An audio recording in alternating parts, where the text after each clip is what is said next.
नमस्कार। आज के इस एक्सप्लेनर में हम सोलर पावर की असली दुनिया में उतरने वाले हैं।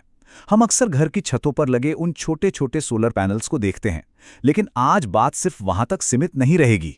हम छोटे घरों से लेकर उन विशाल कमर्शियल ग्रिड्स तक के सफर को डिकोड करेंगे। इस तकनीक को लेकर कई सारी गलतफहमियां मौजूद हैं, लेकिन आज हम सिर्फ और सिर्फ ठोस डेटा और रिसर्च के आधार पर बात करेंगे। चलिए शुरू करते हैं। तो आज का हमारा रोड मैप कुछ इस तरह है। सबसे पहले द पावर आउटेज पैराडॉक्स, दूसरा 3 वेज टू गो सोलर, तीसरा the magic of net metering, चौथा स्केलिंग अप टू कमर्शियल और आखिर में द इकोनॉमिक्स एंड इम्पैक्ट पर नजर डालेंगे। चलिए अपने पहले हिस्से की तरफ बढ़ते हैं। Section 1, the power outage paradox.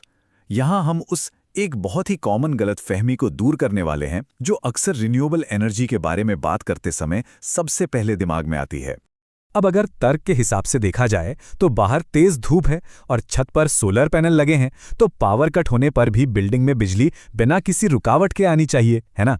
Logic तो यही कहता है कि भाई ऊर्जा का स्रोत तो सीधे आसमान में मौजूद है, तो ग्रिड के फेल होने से क्या ही फर्क पड़ेगा।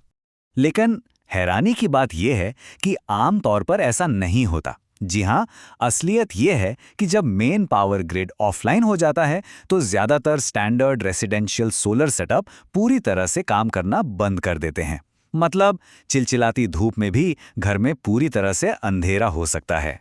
ऐसा एक ऑटोमेटिक सेफ्टी मैकेनिज्म के कारण होता है जिसे एंटी आइलैंडिंग कहते हैं। देखिए, जब मेन ग्रिड की बिजली कटती है तो ये सिस्टम इस बात को पक्का करता है कि सोलर पैनल उन बंद तारों में करंट वापस ना भेजें। हम आसानी से कल्पना कर सकते हैं कि बिजली विभाग के लोग उन तारों को ठीक कर रहे हैं, और अगर पैनल ग्रिड में बिजली वापस भेजने लगें तो उन कर्मचारियों के लिए ये कितना खतरनाक और जानलेवा हो सकता है। बस इसीलिए सुरक्षा के लिए यह सिस्टम खुद ब खुद शटडाउन हो जाता है। अब आते हैं अपने दूसरे हिस्से पर। Section 2, 3 ways to go solar. ये देखना वाकई बहुत दिलचस्प है कि सोलर इंडस्ट्री ने इस शटडाउन वाली प्रॉब्लम से निपटने के लिए क्या-क्या टेक्नोलॉजिकल सॉल्यूशंस निकाले हैं। हमारे पास मुख्य रूप से 3 विकल्प होते हैं। पहला है ग्रिड टाइड सिस्टम।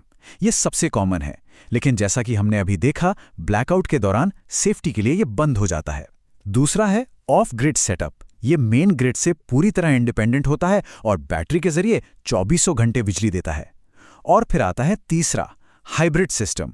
यह असल में दोनों का एक परफेक्ट कॉम्बो है। इनमें स्मार्ट इन्वर्टर लगे होते हैं जो बिजली कटते ही, पलक झपकते ही सिस्टम को इमरजेंसी बैटरी पावर पर शिफ्ट कर देते हैं। घरों की बात करें तो इन सिस्टम्स को अपनी ज़रूरत के हिसाब से बहुत ही आसानी से कस्टमाइज किया जा सकता है। ये 1 किलोवाट के छोटे सेटअप से शुरू हो जाते हैं जिसमें सिर्फ 3 पैनल लगते हैं और कीमत करीब 67,000 रुपए के आसपास होती है। ज़रूरत ज़्यादा हो तो 10 किलोवाट तक के हैवी ड्यूटी सिस्टम भी लगाए जा सकते हैं। एक 5 किलोवाट का सिस्टम तो एयर कंडीशनर जैसे भारी लोड को उठाने के लिए भी काफ़ी होता है। और सबसे बढ़िया बात यह है कि सरकार इन पर 40% तक की भारी सब्सिडी भी देती है, जिससे ये काफ़ी किफ़ायती बन जाते हैं। अब बढ़ते हैं सेक्शन 3 की ओर। Section 3, the magic of net metering. Grid tied system इस्तेमाल करने वालों के लिए ये तकनीक एक ज़बरदस्त आर्थिक फ़ायदे में बदल जाती है, और सच में ये किसी जादू से कम नहीं है। ये जो नेट मीटरिंग है, ये बहुत ही सिंपल से 4 स्टेप्स में काम करती है। पैनल बिजली बनाते हैं, बिल्डिंग अपनी ज़रूरत भर की बिजली तुरंत इस्तेमाल कर लेती है, और जो एक्स्ट्रा बिजली बच जाती है वो वापस सीधे मेन ग्रिड में चली जाती है। यहाँ एक बाई डायरेक्शनल यानी दोनों तरफ काम करने वाला मीटर लगा होता है जो इस पूरी लेन देन का हिसाब रखता है। आसान भाषा में समझें तो ये सिस्टम हमारे नेशनल ग्रिड को ही एक बहुत बड़ी अदृश्य बैटरी की तरह इस्तेमाल कर लेता है। मतलब अतिरिक्त धूप की एक भी किरण बर्बाद नहीं होती, बल्कि वो सीधे बिजली के बिल में एक फाइनेंशियल क्रेडिट बन जाती है। चलिए अब थोड़ा बड़े पैमाने पर बात करते हैं। Section 4, scaling up to commercial. सबसे ध्यान देने वाली बात यह है कि अगर ये सारे उसूल एक छोटे से घर के लिए इतने बेहतरीन तरीके से काम कर रहे हैं, तो बड़े कमर्शियल लेवल पर लागू करने से नतीजे बहुत ही चौंकाने वाले आते हैं। सेंट्रल इंडिया में एक विशाल 1 मेगावाट का रूफटॉप सिस्टम लगाया गया है। इस पर किया गया एक बहुत ही कॉम्प्रिहेंसिव एकेडमिक असेसमेंट इस मैक्रो लेवल वाले इम्पैक्ट को बिल्कुल परफेक्टली दिखाता है। ये कोई थ्योरी नहीं है, बल्कि एक रियल वर्ल्ड मॉडल है जहां एक पूरी कमर्शियल बिल्डिंग को ही एक पावर प्लांट में बदल दिया गया। अब इसके स्केल का अंदाजा लगाना काफी दिलचस्प होगा। एक कमर्शियल इमारत की खाली पड़ी 10,000 स्क्वायर मीटर से भी ज्यादा की छत को एक ऊर्जा संयंत्र में बदल दिया गया। इसके लिए 1850 से ज़्यादा हाई एफिशिएंसी वाले पैनल्स लगाए गए, साथ ही बहुत ही एडवांस स्ट्रिंग इन्वर्टर का इस्तेमाल हुआ।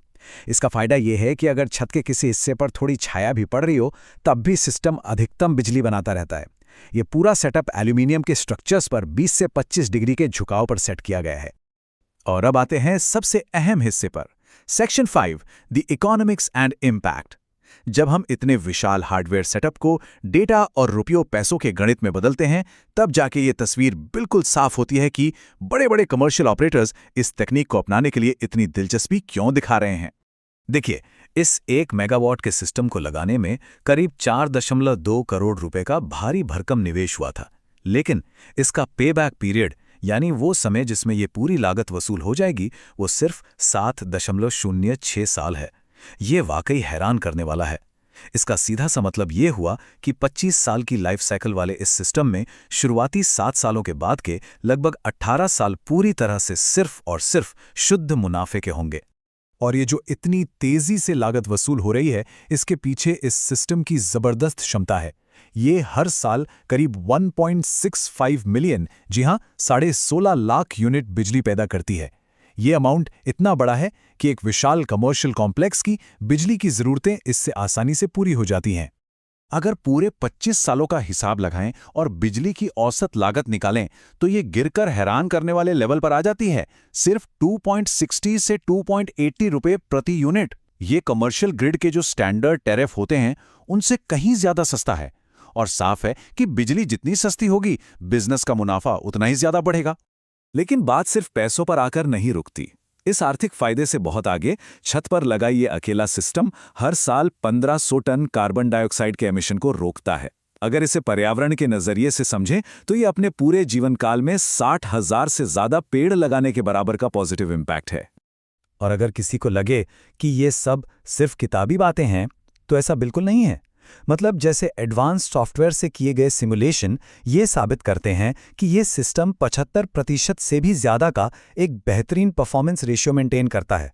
और सबसे खास बात यह है कि ये शहर के पावर ग्रिड को बिल्कुल भी डिस्टर्ब किए बिना उसके साथ बहुत ही स्मूथली सिंक हो जाता है। तो जैसे जैसे ये पेबैक पीरियड कम हो रहा है और ये तकनीक सिर्फ घरों के बिजली बिल बचाने से आगे निकलकर बड़े और बेहद मुनाफे वाले अर्बन माइक्रोग्रिड्स का रूप ले रही है, ये हमारे सामने ग्लोबल एनर्जी इंफ्रास्ट्रक्चर के भविष्य को लेकर एक बहुत बड़ा सवाल छोड़ जाती है। बढ़ती हुई ग्रिड इंडिपेंडेंस के इस दौर में क्या पारंपरिक पावर ग्रिड्स धीरे धीरे अप्रचलित होने की कगार पर पहुंच रहे हैं? ये वाकई एक ऐसा विचार है जो गहराई से सोचने पर मजबूर कर देता है। आज के इस एक्सप्लेनर में साथ जुड़ने के लिए